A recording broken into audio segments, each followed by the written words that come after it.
For more on this, we're joined by Bob Diamond. Bob is the current CEO of Atlas Merchant Capital. He is the former CEO of Barclays. Bob, thanks so much for coming in on our 1 hour launch of Bloomberg Crypto. I want to start big picture before we get into Hyperliquid. How would you characterize the current environment for risk, given how much sentiment and momentum on crypto has really shifted since last October? Well, I think over the last week or two, we've certainly seen deleveraging and probably a little bit of a risk-off trade. I think it's one of the reasons why we're so excited about Hyperliquid, which I always try and simplify things a little bit, Scarlett, but if you think about Bitcoin and the volatility of Bitcoin, it's really a store of value, and the price is really much more about supply and demand. It can be quite volatile. Where Hyperliquid is a layer one blockchain. It's a blockchain that was built for exchanges to be on top of it and execute on top of it. And I think of Hype, the native token, as more similar to equity in a company.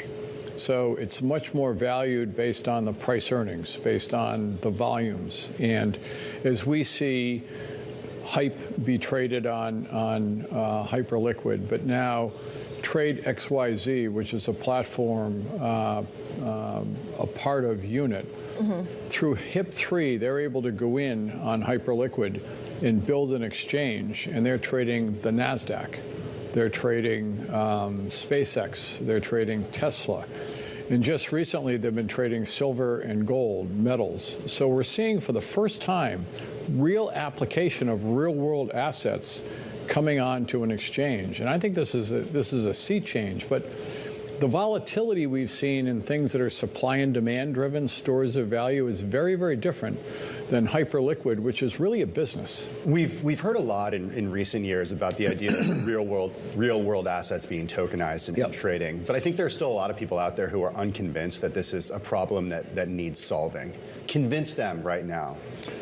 Well, silver has been trading on Hyperliquid for about 2 or 3 weeks.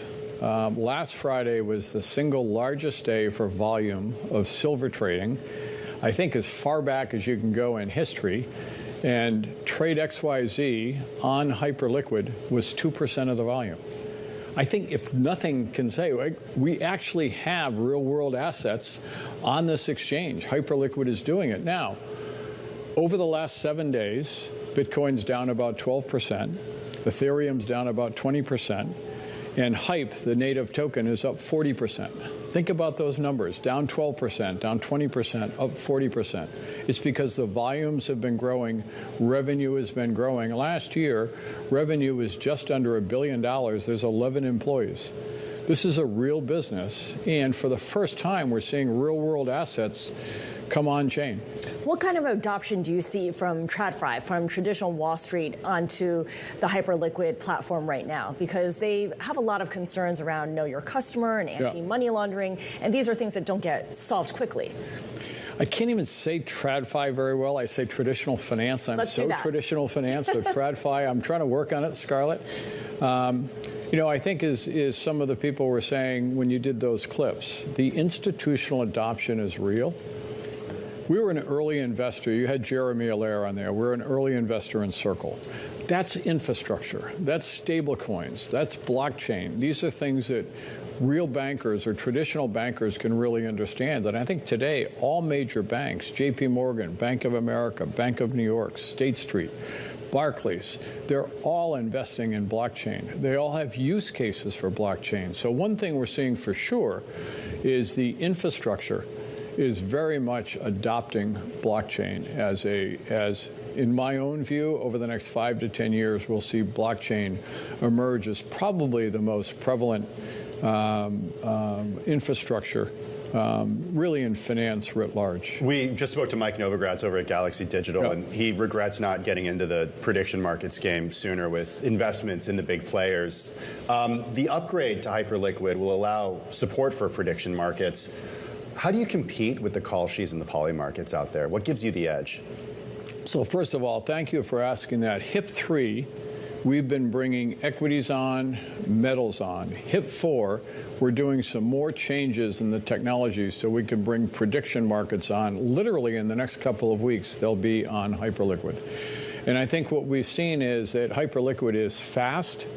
Hyperliquid has deep, deep, deep liquidity. And Hyperliquid is on-chain. And those things mean that it's going to compete. Just as we've seen, 3 weeks of having silver on trade XYZ, it's already competing. I want to just end on one more digital asset treasury type of question here. It's the ticker PER. That's the ticker for your firm. It's been trading below net asset value. So what's driving that, and under what circumstances would you actually consider selling HYPE? So I don't think it's under net asset value. We have earnings next week, so we'll go through so that we can be more public on what the net asset value is, so people can trade it back and forth. Yeah, I don't think your calculation's right. Okay, we'll have to go back and look at that. Just one more on that. Is part of the value? Well, listen, to be fair, I didn't really answer your question. I think we announced publicly a few weeks ago that when it was below net asset value early on, we had approval from the board to buy up to 30 million of shares. I don't think we've reported back on that to the market, but next Tuesday is our first earnings, so we'll be talking about that then. We'll wait to hear on that. Very briefly, is the value proposition for PER to give access to a wider audience and a wider user base? So I think, I think there's two value propositions. Value proposition one, and this is really, really critical, Tim, is this is a business creating revenues. The volumes are exploding, and they're exploding in a very substantive way. We're going into new markets. We're actually getting real-world assets through HIP-3, through Unit and Trade XYZ on-chain. We now have a native token, which is USDH. So there's a lot of things that are building this business and increasing revenue. And so the first valuation of HYPE is it has all the characteristics of a share buyback, because 97% of the income that's produced within Hyperliquid is used to buy back those tokens. So think of that as very, very similar to a share buyback. That's number one and number two. Now, number three, what we're doing with our DAT, and I think it is different. Everyone says it's different. But we're giving access to a lot of U.S. investors who are not yet approved for perpetual futures to get access to HYPE and to Hyperliquid. And I think that's the third value.